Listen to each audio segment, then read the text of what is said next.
時刻は午後6時30分を回ったところです。イブニングアイ火曜日は竹内明子あっこがお届けしていきます。さあお待たせしました。今日のゲストはウクレレミュージシャンのデイビッドとバンド仲間でギター担当の岩本成夫さんです。よろしくお願いします。はい、アロハ、よろしくお願いします。楽しみです。そう、デイビッドはハワイアンなんですよね。はい、そうです。そうですね。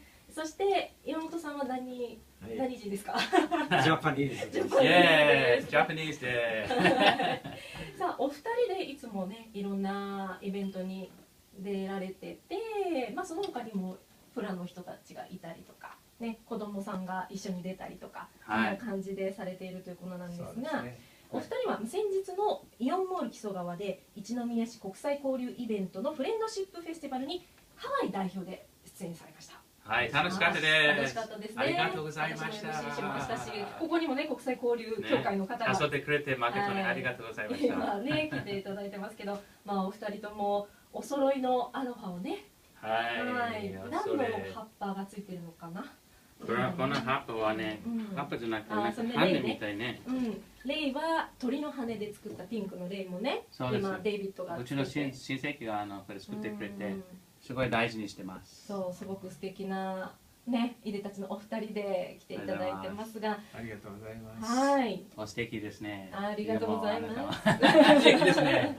はい。ではですね、お二人ミュージシャンということなので、まずは一曲演奏してもらっていいですか？オッケー。いいとも。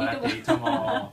ちょっと古い。名前はノホパイパイ。ノホパイパイ一応英語でロッキングチェアと言います。ロッキングチェア。日本語なんていうのそれ？ロッキングチェア。ユリース。ロッキングチェア。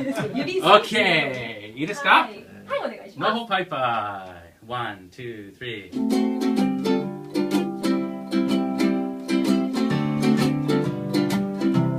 Every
アロハ